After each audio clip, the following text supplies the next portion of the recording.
ya basali nzambe za kokufa et ya mibale bolingo eza kuna te koina na solo eza na monde wana o bazobenga ba Kristo yango kama mutu so akenda église te masambela nini na ndako lola amati prophète aza monopa nzambe akolo bate pona sakolo fo futa ngambo. Et puis banda to yeba on a Jésus répondant tout le monde a tes fiches à consultation. Jamais oyebi yo mo de liste.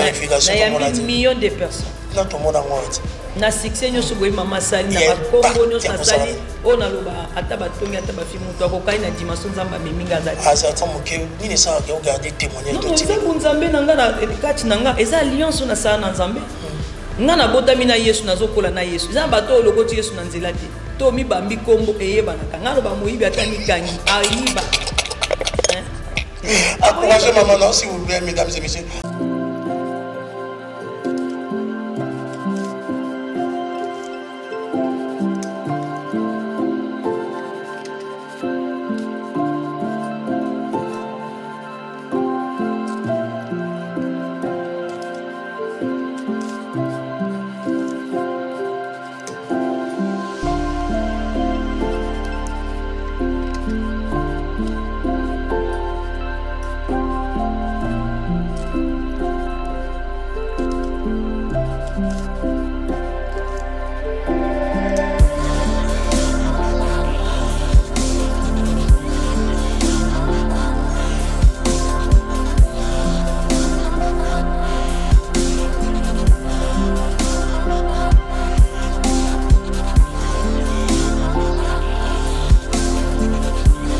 Mesdames et messieurs, je vous dis bonjour, je vous dis shalom, je vous dis Mbotesika Izoamibino au travers la CNTV canal numérique télévision, au travers notre fréquence radio 102.2 MHz Trinitas, enfin partout vous êtes en train de suivre au travers cette émission Tresson, nos fronts, Totombolara et l'Ognabiso pour Naroloba, Karabosoloko pour Naroloba, la vérité, comme vous êtes en train de constater.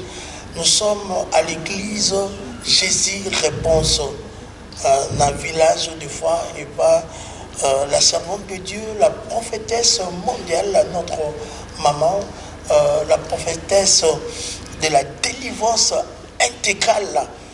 Donc, on est venu pour parler de tout et de rien. Merci à toute l'hierarchie de la CNTV canal numérique télévision et Bakata. Il y a la chaîne Yamboka Congo, Talaratoa, 4e, 5e, national, mais plus de 200 chaînes. Allez-y comprendre le niveau, il y a visibilité, mais audience, tout en musique. Pour ça, mesdames et messieurs, je vous supplie, je vous convie à vous installer très confortablement, parce que c'est ce que nous allons parler tout à l'heure là, avec la prophétesse mondiale, notre maman, ça sera quelque chose de bien. Merci à Padou Bomboussaki à la réalisation de cette émission. Merci à Didier Roux, capitaine, à la prise de vie, pourquoi pas 3CCD, Daniel Tissoumu. Merci à l'ingénieur Trésor qui a mis ce pourquoi pas Dodo, avant tout cela, je dois vous proposer cet élément. Il y a 3 jours, il y a témoignage, parce que feedback est bien. Vanda, parce que les lopés, ils ont un maman, toi, il y a au travers de cette émission. Suivant cet élément, Nengue Ezalaki, 3 jours à témoignage, parce que le 4 jours qui s'annonce déjà, il y a un message qui est du Cameroun, autour sur tout à l'heure. Suivant l'image.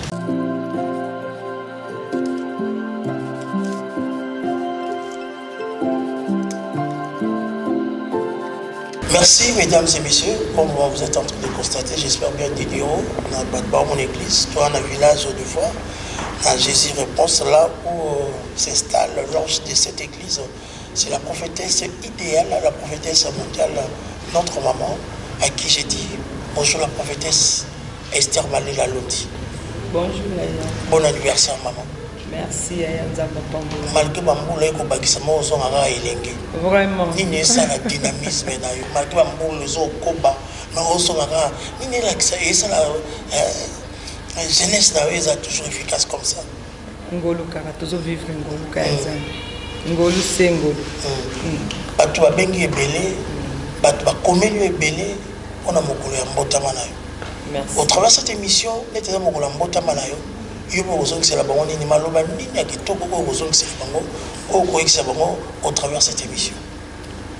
merci epai na bango nyonso oyo balobi malamu mpona mama soki nzambe azolakisa biso mikolo mwana ngai ezaka ngolu soki tomonana boye ata tobongani ape bomonani ya vraiment eza esengo makasi merci na bango nyonso mpe na yo anniversaire mbotama ya motu parce que tomonaka mbotama bato bazalaka na esengo kufa mpe ya motu bato bazalaka na mpasi na yo moko pesa personnellement la prophétesse maman Esther Malela Londi ozwaka mokola mbotama na ndenge vraiment na pambola nzambe soko moni ndo nasengaka surtout na église nafukama nasambela mpona comme nde nafukamaki nasengaka prière na peuple nzambe oyebi yaya mbula ka moko likolo mbula na yo eza eloko mwa motuya eza moto sofuti mbongo ozwa pema me ozwi yango te ye biso tozozwa pema yango ere nyonso na bolingo ya nzambe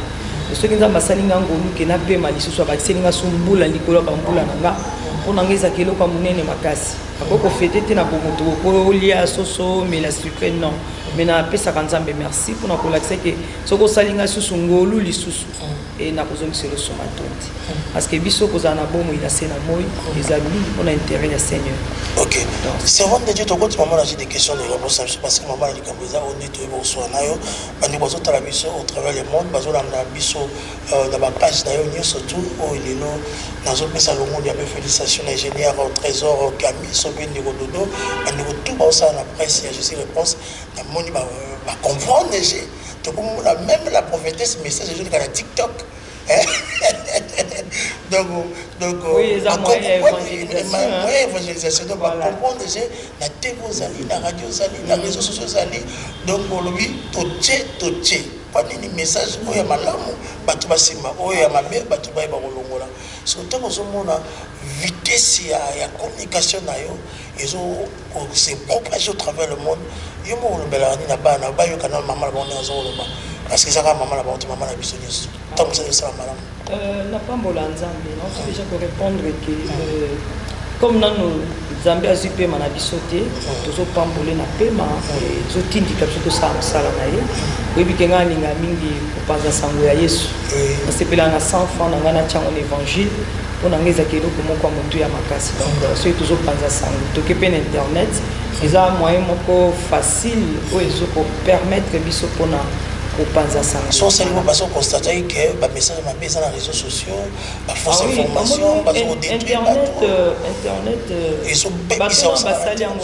basali yango mpona biso topamboli bango parce que eza moyen oyo ezopermettre to évangéliser sango malamu donc okozwa message ya mama na seconde omoni peut-être télévision funa nuna sala boye bamonte basala meso nasimbika téléphone nazo communiquer déjà millions de personnes na minute eza moyen moko vraiment oyo ezosunga biso mais bato bazozwa ngo mpe mabe mpe lelo ezobebisa na internet bana mingi babebi kindumba ezoleka kuna magie ezoleka kuna makambo nyonso mabe ezoleka na internet et comme le roi monde mosusu à travers mais eza esika oyo basali yango te mpo ka mabe eleka peut-être mutu na mutu akoti na internet ake na oyo alingi koyamba pourquoi biso toke po to évangéliser to panza sango malamu ngaki kuna te pona lakisa elamba naki kuna te pona lakisa po naza na poto naki kuna te pona lakisa bono naki pona te ya sango malamu mais mutu na mutu azolanda ngai soki okoti surtout lelo bana na biso baza na ba TikTok ozomona ke mabe eza mingi okomona bato bamotika même na nzoto mitakala na kati bana terpe ba détracteur ba rebelle donc makambo ya mabe ezobaluka kuna. Au travers cette émission maman Sanjou parce que vous êtes leader d'opinion à part prophétesse aux ana ba département belé fondation Zali agence Zali l'alimentation ezali nyoso ça va pour intérêt ya ba congolais le lo barnaqueur ba détracteur belé ba continuer dans médias en ligne na ba réseaux sociaux en étant leader d'opinion comment on peut utiliser ces genres de réseaux toi utiliser mon tout ça est là mon merci non tu déjà pour répondre déjà parce que dans le vie les amants de moko lelo mutuna mutazo zo on a modèle naï mais peut-être na ba conseil autoko pesa le quoi musai na nzambe parce que message ko changer mutu les message ils en a puissance ya molimo santo amen parce que na bo mutu boye ba to so ba comprendre eza moto a continuer kuna po eza moyen ya kolia eza moyen ya kosala mambo eza koede ye donc eza facile te ke okoki kolongola motu na mambo ya koteli kuna mais na nzela ya nzambe peut-être nde tozoloba kuna moto akoki kochanger parce que toza na temps moko oyo yesu alobaki okomona mabe na malamu bafaux prophète bazali bavrai baza nzela ya malamu eza nzela mpe ya mabe eza esika bible elobi yo moko osala nini mpona moto mosusu akota abite nga na olanda mambo te yana bato mosusu bazali akota meme mpa na tiktok baza na bango mpona nini parce que azokima abunga eza na moto mosusu akoti kuna mpo ayebi ke eza moyen oyo ezopermettre amonana mpe asala makambo na ye na ndenge ye azokanisa bamosusu bake kuna kindumba bamosusu bake kuna koteka bamosusu bake makambo mabe ezokende kuna na kati ya tiktok na internet na bafacebook tututu bawhatsapp tout et tout kala te mambo bandaki koleka eza na bana basi ebele bazwa baproblème na bawhatsapp na bafacebook omona mibali bazolinga basi kuna mona basi mosusu bandimi mais ezoka nde aza mobali ya solo te poko esikoke motu kuna bato mosusu bapika bacrise bamosusu bazwa baproblème akoti makambo ka etali internet mais na mokusu na koloba bandeko bazolanda biso na internet eza mabe te kozala na internet mais na osenga bino oyebele oyo nyonso ozoki esala na internet tout à fait parce que mabe nyonso moto akosala na se na moi suka nango ezalaka eya message na tele oyo na église ibi elobi toluka na bokonzi na likolo na Matthieu 6:33 na justice ya nzambe nyonso ekopesamela biso mais soki ozowela na koluka mbongo mpo détruire bato ozowela nano kosala makambo ezosepelisa o mpo ozwa mbongo to oluka succès osala eloko moko mais lobi no ekozala ndenge donc bandeko bozolanda nga vraiment bo conscience esala parce que nalobeli mingi na message na yo Delix c'est parce que naluti yo te yango lelo nasengi bato bazwa délivrance ya conscience parce que nakoki koloba no koloba mais soki conscience no esali te nalobi na nga ya perte oui makambo ozo eza ya solo parce que sotali makambo ekomelaki job na bino bayebi ntango alobi mosali na ntango azoloba eza na place mona alingaka message mona alandaka baprédication azolanda na baréseau sociaux satan abi ngai te nasimbi tuna ye moko ezali likambo eza ya conscience donc esenge na bato bakozwa conscience na bango donc là je profite pour saluer l'icône de l'audiovisuel l'apôtre aussi du média vous connaissez très bien notre grand frère Kouloutou, notre papa Marc Londi na PCA à Motebele légende de Kwazolanda nous tapé sa sérieux à Motebele c'est Azali depuis quelque part depuis sa résidence maman il comme côté école biso et côté biso awa de bon sur la sur na poko elle au travers de cette émission très son enfant après 3 jours il y a témoignage au retour les équipes madame nous on appelle la besoin de yeba est-ce que effectivement ba témoignage mais ça maki ba maki parce que 4 jours où ils ont s'annoncé au bengisi biso awa donc 4 jours de prière du 10 au 13 septembre où ils ont un thème kitoko yesu saela ngai ngolu namona kembo na yo yango tolobela dis-moi comment s'était passé 3 jours à témoignage ozo évaluer en ndenge nini makambo ni monaki bato babikaki ndenge nini bazwaki restauration ndenge nini parce que ozalaki déterminé pour ces 3 jours là c'était passé comment maman merci na pambola nzambe parce que nyonso tosalaki eleka pamba te iloba na nzambe ntango ebimi etika toujours bilemi ya na bato ebele oyo batémoigne makambo ya minene donc nzambe asali ya mingi e azopo bakosala po tango liloba ekweyaka ekendaka na kobota mbuma eza lokola bobwaki bagraine memona misusu ebimi après misusu okanisa koebima te misusu eyebi mpe kobima eza na bato batémoigne déjà mpe na bato bazoya lisusu kotémoigne yango moni voilà tolobaki année 2023 tozaka début de tozoke na calendrier na biso tozalaka na bapriere toandobenga bino ka Delix yaka tolobeli sous thème oyo ti tokóma décembre siboyebi mama azali na ye mobondeli ya pikolo mpe ya mabota naza wana mpona kointercéder mpona kobondela mpona peuple ya nzambe nalobaki en tout cas 2023 nazaka ya kotelema na yesu nanga toza debout mpona kobengisaka mpe bino bozwi ya tozokutana tozosambela elongo donc témoignage elekaki bien awa tokoti na 4 jours ya yesu salelanga ngolu namona nkembo na yo balanda biso déjà yesu salelanga ngolu namona nkembo na yo Il y a un problème, c'est ça, tout ça, on a pour ça. Avant de continuer, et ça, tu es révélé par le Saint-Esprit, tout le monde dans le vécu, dans la terre. Bon, maman Mingi, a travaillé dans mon centre. Après ça, on a un thème. Pourtant, on a appelé ça thème, il y a un retour. Moi, je suis lobby que Yesu sai langa ngona mona nkembo na yo eza pona bato ba combination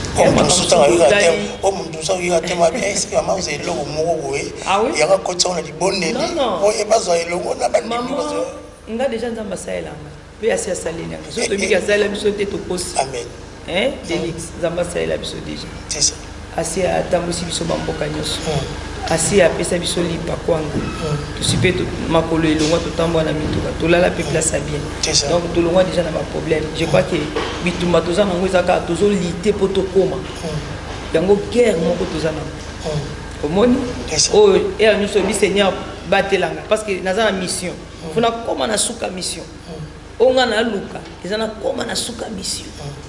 Comment la mission? Voilà. C'est ça. Maman déjà comment yo mozo reconnaître communauté. Comment mission nazo le besoin mission ya mosala ya ebenga mi ya ngambo na nango na sena mo. Na na comité. Maman fongo la biso vérité ngambo lisusu nini. Mais ngambo na mema ya côté ya sa mala. Mosala ko bondela pona bato. C'est ça mission. Parce que naza mosali ya Nzambe, naza na travail kanelanga ya tata. Siko Nzamba benga nga pesanga likabu oyo. Lokona na komi na sukati. Donc lité nanga donc veiller nanga eza pona koma tina suka suka na biso za kokota lola nde ya on a autre répondre que parce que non tango senga sous lipate o tolia déjà lipa et comme senga kaka à protéger biso to koma na suka ya mission na peut se comprendre na comprendre Yesu sai la ngolo ya mo siko Yesu sai la ngolo eza thème o epesami pona bana Nzambe oyebi. Et comme à un moment moko malobe sili makasi pesa ni esili olobi ka sa elanga ngolo ndenge muto malade alobaki na Jésus soko koki ko sala ngangolo bo ayebeke lokwa lobate aisika Yesu soki okoki ko sala ngata ngolo donc voilà ya ontozo benga bana Nzambe nyonso o bazolanda biso surtout mtokomi na suka yo mtolobi na sambela na bondela na luka Nzambe molobi Seigneur ngolu na yoka kisa donc moi to sengi kembo donc kembo wana tango Yesu akuta ina Marthe na Marie tango babungisa kinde kona bango Lazare na livre ya Jean 11 na verset 40 bango babandai ko kanisa ko Lazare akufi ya poli ya kosekwa lisusu te pona bango na kaka esili mais na nyonso Yesu abandai ko luba aise ka Marthe loko moko soki okondima okomona kembo na ya. Et ezali kaka Marthe ndima kaka miracle sani esali. Donc tant comme on a gloire et gloire on est ko changer makambo nyonso. Donc on item autolobi salela ngangolu na mona kembo na yo. Donc c'est kaka Delix monika gloire en Nzambe tout est changé. Donc la minute on a posé ba histoire té. On a na poso le laté. C'est ça. Le but Seigneur salanga ngolu. Donc mon habitant au kuta mukolo wana ezaba prière on ba ana basala bazo tuna epa Eli mais oza ko langwa to ndengeni donc Eli mutu mimbeka bande ko comprendre dimension ni ana kota ki na mona silo donc mon abenga batu na 4 jours ba ya to kota na ba dimension mosusu au bible lobi to pasola bilamba te kasi mitema donc batu ba ko fuka mato balali na se mitema ezo panzana bazo tala o mais Delix ozolo bate bando vande ki na temple. Les gens qui ont contacté au Vandika au Tchelongi boy. C'est comme tout nos frères. Bando contacté au. Et le ministre d'Aka yako kita problème ni. Ana lobaki na musala nzambe na lobi motema nange tondi na bolo. Abaki nga mela masangati. Na mela ka masangati. Mais motema nanga eza na ba problème. Bato bazana ba problème bana ba charge. Azoye basute akimela wapi tellement basi batongi. Basi ba bondisi basi ba calé ba compliqué aiko tikila nzambe ne mokomba en tout cas le 10 septembre bana nzambe bozola na biso yaka na bandal na venu Punji 88 arrêt Chibam ezo banda dimanche le 10 septembre donc aux la biso soit de 7h à 12h deuxième jour eza lundi le 11 septembre on a et aux na pourquoi à partir de 15h et deuxième jour et et troisième jour pardon ezali mardi le 12 donc aussi ça mercredi le 13 septembre la même heure il y a 15h juste en tout cas boye beli soko mika na bandal arrêt Chibam otuni kai pa mama 100 jours bala ki so yo muto zolanda message na yebi ke ko sekano ekoki esengono ekoki ozaka na posa ngolu kaka esalima po osolela osomituna omitungisa otalela bato esimba te otambola makolo zongo lembi ozelaki kingani esimbi te siko ozaka na posa ngolu ya nzambe kaka oyo yesu alobi na marte soki okondima okomona gloire alleluya ndeko soki opo okondima oyi na 4 jours okovivre nkembo na nzambe et Lazare asekwaki même après 4 jours même apolaki mais asekwaki parce qu'il va mitika qui pour nkembo et monisama yo pe yaka mitika na présence ya Seigneur to senga kaka ngolu. Merci beaucoup servante de Dieu, la prophétesse très idéale de notre pays, la RD Congo, la ville, la province de Kinshasa. C'est maman Esther Malela Londi, donc intercesseuse mondiale au travers de cette émission. Maman, question à moi, est-ce que les l'écho d'Ozali, on doit vivre sans prière? Mais ceux qui vivent sans prière, vous avez déjà fait. Livre, il y a 1 Jean chapitre 5, verset 12 et 12. Oyazana mona azana pomo. Oyazangi mona azamo kofi. Donc, Délix, c'est sur aux sans Jésus, déjà ibembe. Donc, il faut aller en Zambé. Même en taille, yom to le baro, ils ont to loge, ils ont tout ce qui a ni, ce qui a niveau ni, faut linga Seigneur Jésus-Christ. Pour mon colomoko, aux anapostes en Zambé. Il y a le cas déjà pour soigner relation de madame na Seigneur. Donc, mon droit vivre bien, il faut le sang. Et c'est là, à la Nanzambé, pénal le sang. Ozana nzambe pe na losambo. Oza métaphore ozana nzambe pe na losambo. Nena isa ba tutambo Yesu azana ba disciple na ye. Azaki na bango. Aisi bango go sambele ya matingomba na Marc 14:38. Mais azongi bango so balala aisi bango bo veiller, bo prier, bo bozala tenter te. Délix ozana maman mais faut veiller, au prier pour diable à tenter te. Ozana nzambe pe ozana losambo. Losambo ko épargner na ba tentation. Ozala nzambe ko memo na lola. Encore au travers de cette émission, la servante de Dieu, parce que vous avez la capacité, intellect, vous êtes très sage à part la prophétie, à part les cabos aux alamans. Servant de Dieu,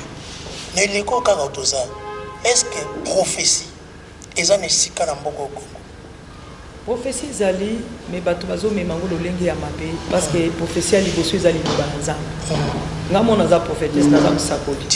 Mais na pesaka zelate na lolenge o bato bazolinga komemela mambo ya prophétie parce que lelo soko tali prophétie bato bayebi kaka funa yebi soka Délix tata moi c'est dans un kindo na bato to yo kingani boy bien ndobi okopamba lobi osomba voiture on a na prophétie non et puis bato bayeba ki prophétie basenga ngoti et un message prophétique zamba ko ikolobelo na tango ye moko linga lobela peut-être oyebi bete alobeli akoyebisa yo na nzela musali na ye makambo ekoya to o eseleki to elingi ko salima mais l'autre yebi na mboka oyo ezakaka sous-vêtement rouge na moni yo ser moko azana za sac à blé bopesa ngai sima nini mutu to alingi ko prophétiser donc incubation makambo eza na ebité et puis na bana nzambe surtout bande on a so ba congolais ba balinga bilo abongo balinga mingi seka bato ba ko sa bato ba olinga faux prophétie bato ba oyamba pour na mona prophète mom ko so lobi faut appeler ça, il va foutre 200 € pour appeler ça prophétie.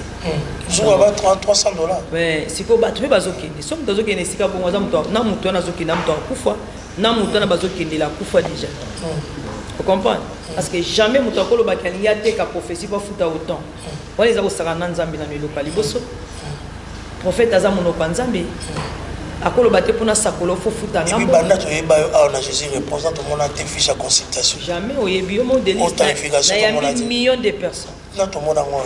Na succès nyo so boy mama sali na Congo nyo sali on a loba ataba tongi ataba fi muto ko kai na dimension nzamba miminga zati. Croisade esalama na tongo. Tu osata? Ozomona. Azata. Ozomona Délix. Mbule zo beta me batu batongi. Tu as la rappeler bino mesdames et messieurs. Il y a une seule prophétesse dans la ville province de Kinshasa. Cette grande dame, vous êtes en train de voir la prophétesse Maman Esther Malela Londi. Alors, il y a 100 jours de prière. Il y avait des serviteurs de Dieu qui étaient 100 jours.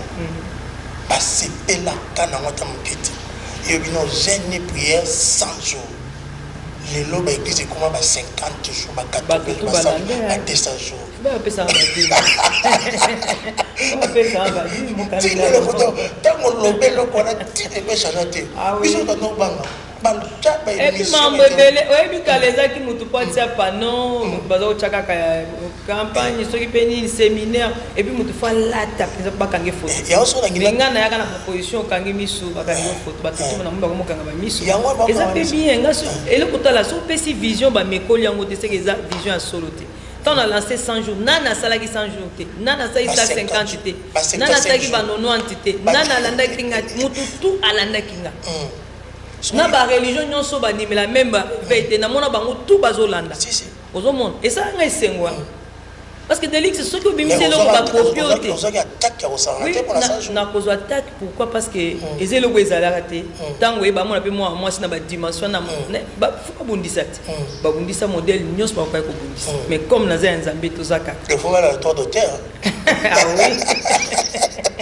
Sanjo le tigane le mona mboka na moko za mboka sanjo donc eza ma sécurité na mona police ya France 100 jours ozo mona a commis 100 jours donc action na bango police donc vous êtes toujours révélé il y a une note na yo maman ni ne sala confiance à la confiance ma casta yo moko soko lobi lo bata bat baye maman lo le lo te moti ngeza lo ma kamwa non tika ngeza bo et puis ndingo boloba ndingi otikala ndingi pe batu musuba osela ni ça la confiance dans quatre mois moli mon nzamba kambanga Delix so na mna kinata mwa musika oyo ça attachement na yo na nkolo parce que tu les aussi la terre batu so ka baza besoin vidéo katana non aussi la pétain tim kona koma suka mission c'est ça problème batu baye baka okobundisa mutu azana alliance eza passe faut tika na oyeka bakotie la biso ba barrière ba calme eza passe ba longula yesu mo kaza ina mission bakoka ite ti akoma ina suka mission bakala ki Jésus na ba sens nyonso babandai konyokola nzoto kosala tout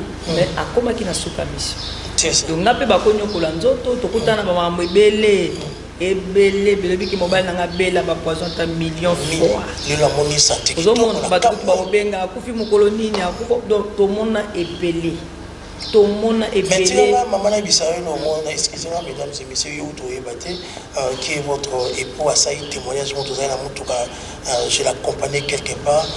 Il m'a dit, habitez luxe, si c'était pas maman sans je me n'allais la sati. Habitez yo kakuta ta komba au kufarati. Mais son lelo et zanzambe maman sans je. Tant que on a propre époux na yo zo témoigner moko. Ta témoigner beaucoup. Apo ipal abino Delix mais on a mystique nga mona mutu ne mutu azo se transformer mais ba traiteur na ba comme nyoso o sala makiona o zwa ba ba koto musoye na ba Delix oyo golo ba nkutu te poso lo biango osala no perte parce que bino oyebi ngai na lobaka na pambola nzambe même bino ba journaliste na ba cameraman na ba nani oyeba ba vérité c'est ça ce qu'on a monde na bino nyonso boyebi que maman 100 jours azana ba jiona ilonga na pambola nzambe parce que maman nous les kana mboka boyeba bino boyebi yango très bien mais ngana kati wana nazalati et puis ce qui miracle les autres salles mozo mona ke bato na ba yaki na ba problème ba biki pe bato na ba yebani ki bakangolani c'est ça et là te ba jena bango ba sala ka ba keso na maluku bazui batu ba keso ki na kinga kati so koteni ba kinda wana ba sa ba jouer na bango bino boyeba biloko wana mais biso yango moni ba bundisa biso ba sala nyonso me ba kokati komona moi ça temi na mboka donc ni na bandi na âge muketi na zokedi ozomona lokwa lelo na koksi 46 ans mais na bandi wana muketi na zo na ba 100 jours wana zo na ba âge na ba tondo tuna te ozomona ezelo ko moi sekiti omi kabi omi bonzi pona sango malamu ya Yesu Kristo ezelo ko ma sekite moni mais to tikala ko sala wanga mona te pi ata mukolo moko te nzambe a utiliser nga na miracle o balobaka vrai pe bato bazo bika ya solo bazo bika pe bino oyebi parce que ndingo vandia boyebi ba vérité ya mamwebi ne ba journaliste boyebaka c'est ça naza pasteur a liboso ke lelo na convaincre me ba religion nyonso ozoyeba ke stade tonda na ba catholique bazala ba mission kimbangiste confession religieuse tout bayaka na bato balata basaki et puis tout le monde ba fou la bonté jusqu'à présent banda ba fou les sama tata Raphaël banda ba fou les salama na stade na to monité ninga na bani na mona pe bato baté na monité on le ba no pété nga na koloba te parce na ebi na travail na nzambe Non, non, le bani on a travaillé dans Zambie. Moussalo on a ça des oganga. Stade plein Tata Raphaël. Ozomon. Toujours bima bat musu azokota. Bat musu ba que sim to que simra podium azali kola. Nous on a vécu ça. Attaque et ils ont simra podium. Et puis quand les gens touchaient ces podiums, il y avait des restaurations. Mutu kakutu delix na banzi boyebi mutu kakutu mutu maladi babwaki okuna. Biki tatango Élysée. Babwaki pembe mikwete. Donc Nzambe aza malamu hein. Problème eza na mboka na biso ezande batu balinga batu malamba kufa bazala te. Mutu abongo ko ba musumu ba kende kaka ko ba pasteur baza na mboka oyo na yebi te peut-être mi balé to moko baza na bunzambe. Mais belé bana bunzambe te. Lelo mabe eza na kati ecclesia. Ko ina na penza en ya solo e komi na lingomba. Esika bato bazo kanisa ke sika nzambaza nzambazo za la société. Yango mona zo senga mikolo na yebisa bato. Il faut toujours ko senga ba état d'âme. Il y a église au Sokende, il y a pasteur au Sotéa, même nga maman 100 jours. Il faut zo ta kotuna parce que bato bazo kota na confusion. Lelo bato mi bazo malédiction sans koyeba ke azo ko malédiction pourquoi pour azo critiquer bato nyonso. Yana bato musu ba critiquer bango te. Loko ba biso to uti na alliance makasi na nzambe. Ngana kaba vi nanga mobimba pona Yesu. Delix boyebi ke nga mama na soutenir basali nzambe, bana nzambe, ba journaliste, ba musicien. Donc nga yanga li pafuna kabela na kabola na ba. C'est ça. Ngana ko la telamba $10 mais na dépenser peut-être $2000 na sa nzambe. Boyebi yango. C'est ça. Na kenda na mboka moko ba paya. Bazo yamba mama sanjo to kiti boye bakanisa iso na wana ba bijoux na lati wa. Oh mama sanjo ye. Oh maman sali succès moki mobimba atala bunata ilamba moka yenzulo câble ba benga kawana ilamba nzulu kakawana yona la technologie ba plastique dina sala kina en séminaire mina zanga mbongo te bien na futa ikomi ozomona yangona suri to sa ba sacrifice ba action na nyos to sala ba to kaze to amona gouvernement ni atotikala ko tambongo te ate bureau moko soko sali ba dépense on ba plus de $100,000 bozo dépense de comment ça vient de notre côté au Maroc. Avec des victimes, on a trouvé ces beautés, papier beauté, on traverse cette émission. Et ça, on a vraiment rétrospection. Tout sur la thème, on a passé 3 jours à témoigner l'équipe bien. Alors, toujours dans les 10 ou 13, on a 4 jours, on a Jésus, la prince de Malambing. On a tout le monde. On a dit que moi, mis quand on a une décision, il y a un stade, il y a un foot market, il y a un triomphal. Il y a on a question de ça. Et puis de deux, j'ai ça présent, malgré les attaques, l'oppression, malgré tout cabine, la façon de se on va confliter, on va baisser, on répond à rater. Au bout, on peut s'abattre maloba. On va kipa kakoko, on t'a la baobote. Les amis. Delix, oui, mutu azana nzambe, aïbana na lolengi nae. De l'autre même bateau nganga tout ba critiquer mais bango moko na banda kuna bamba ba maman na za musala nzambe. Vous comprenez? Parce que nous avons tenté na ko vendre la bateau. To na lo ba mabe pona mutu to na pesa maluba na ote. Nga sala ngote. Parce que na yebi question na ye pour l'évangile. Mais tant nazolo balelo nazolo batake musali na nzambe donc kwa mopona mina ko musakoli na ko. Monde ya basali nzambe za kokufa. Et ya mibale bolingo eza kuna te. Ko inane ya solo eza na monde wana ko bazo benga ba Kristo. Yango kama mtu swa ke la église te masambela ni na ndako lola amati. Ozolanda yango bato bazolanda biso esengeli ko keba mingi. Donc ceux qui nazalaka na lolenge wana bizali wana eza ki mo Kristo nanga nazana. Pona ko ya na TV te pona no finga bato. Na ko ya te po na critique ata mtu swa finga ngana répondre te. Donc certainement moké ni ne ça regarder témoignage de Dieu. Non, nzambe nanga na kati nanga eza alliance na sa na nzambe. Ngana botami na Yesu nazokola na Yesu. Eza bato lokoti Yesu na nzela te. To mi bambi kombo eyeba na kangalo ba moyibi atani kangi ayiba. Encouragez maman non s'il vous plaît mesdames et messieurs. Encouragez quand même vous êtes en train de suivre. On est en live. Par réponse à Guito, il faut encourager ces genres de réponses. Oui. Continue maman. Ah oui. Exemple nazo pesa yo moyibi atami kangi Delix akoyiba kaka. Parce que amesana kozala oyazali. Voilà. Doit oyiba nika. Oyiba nika.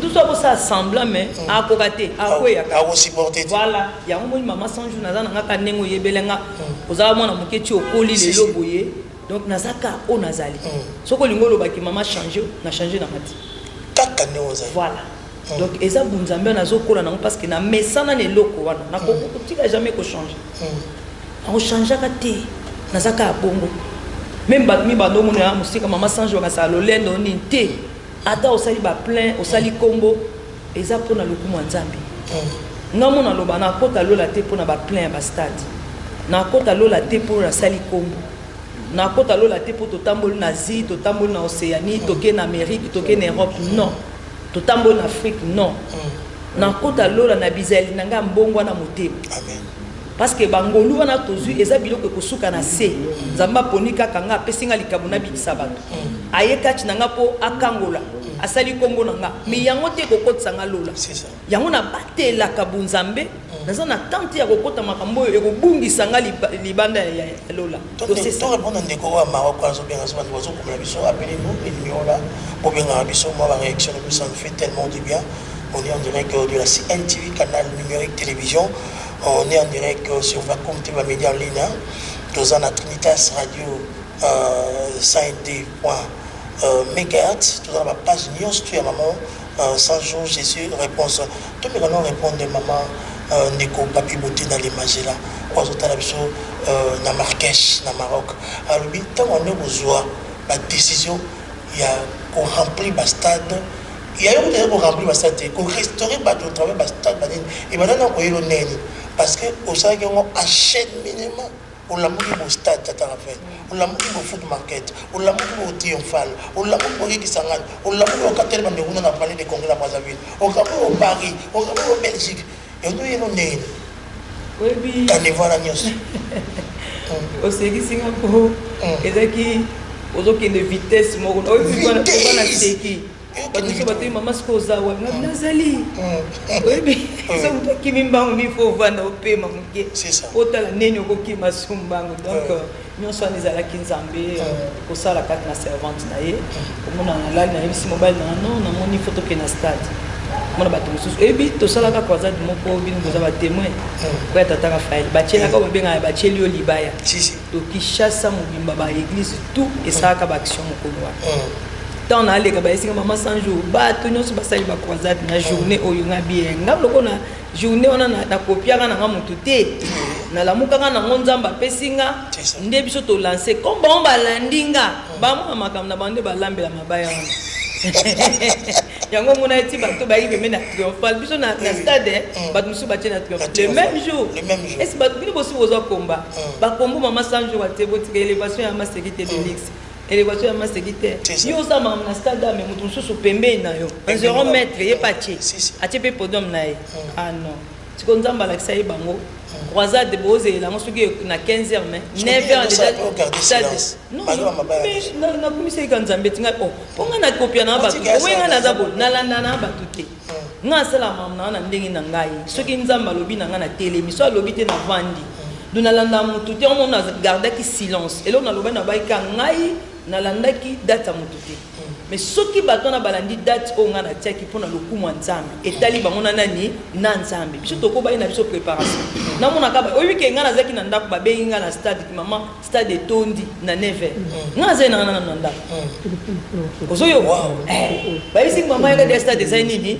eto 9h ezamba liboso na mokili oyo waza de tongo esale mate ba matabaki tanga to tongi nga to finga eza nango na pour musu poko kufa pe makomo nzamba sai na mama sanjo asali pe na ote yango na foko pesa ka respect na bato nzambe atomboli na ba niveau moko on doit le moi bien maman qui s'est invité sur des années et nos années on l'a mis dans le stade on l'a mis dans le martyr on l'a mis dans le tata Raphaël on l'a mis dans le foot marqué on l'a mis au triomphal et on a des ba décision nous on est comme moni eza comme tous en mission nzamba banda yo memanga lolenge wana oui ça la croisade ça non et bando bangi sanga te po ezanga te munazo sala comme ezaki nzambi bando mona ga ezanga na récite ti na so si et puis tozo kobaka so nzamba lobi na sutele masu sala bo non télé ah ça donc ezalaki nzambe na ndeko na Maroc to répondre merci beaucoup na bande autour de la vision à travers cette émission très sonofront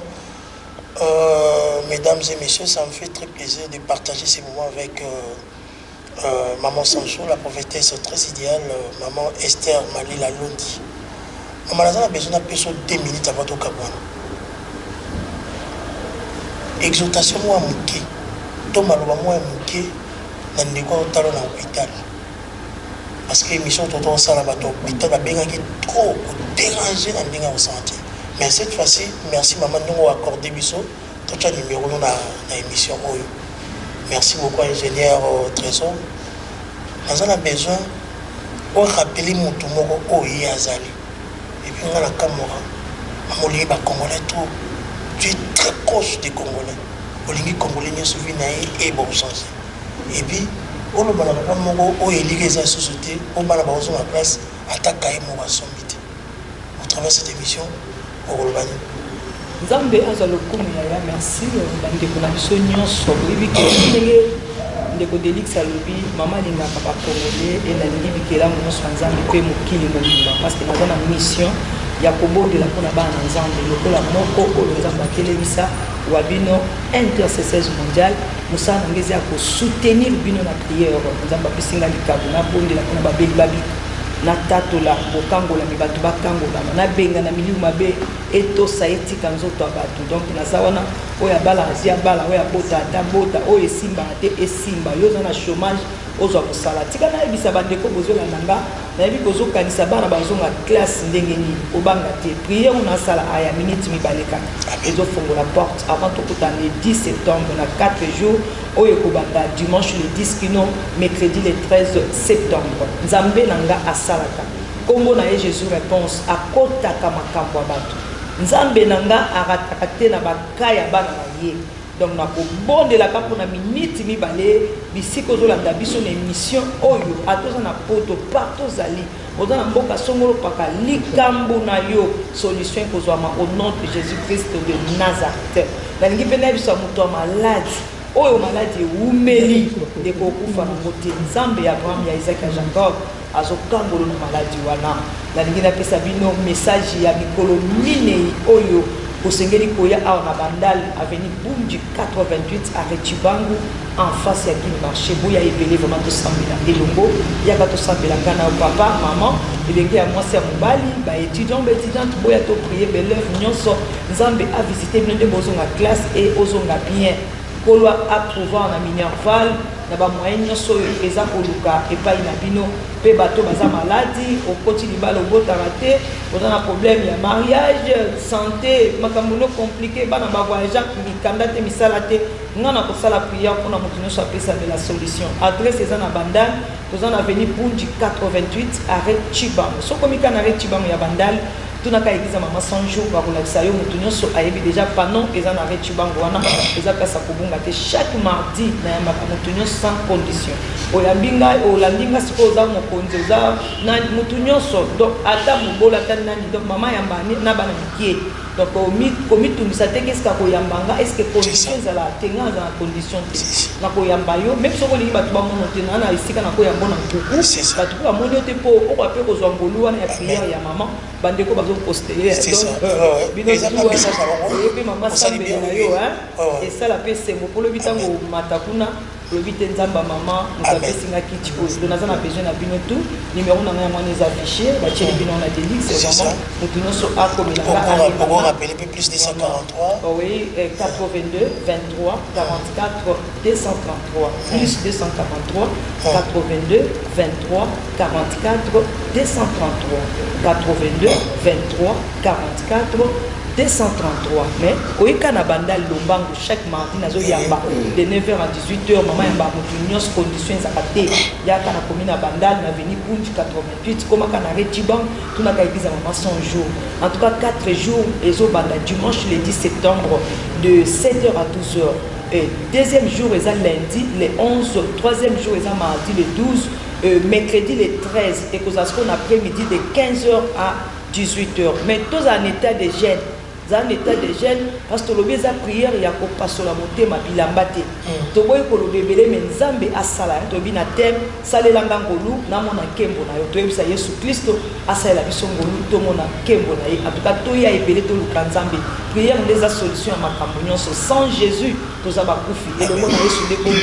esali nzambe na nga pambola bino ya nalingi nasala prière comme nalaki bandeko 2 minutes moto nyonso ayebi ke prière ya mama ekosala quelque chose kanga miso nazoprier mpona yo Seigneur Jésus mona bana na yo bipai nyonso bazali nzambe ya Abraham ya Isaac ya Jacob oyokaka losambo na nga posalaka bikamwa tala moko na problème na ye nazotatola miracle Seigneur à vivre miracle au nom de Jésus-Christ de Nazareth nzambe na lola bikisa ndeko yo kangola yanola kokisa posa motema na ye et atémoigner balobaki yo za nzambe pe tolobi kime na mboka na biso na kombo na Yesu Christ Nazareth amen.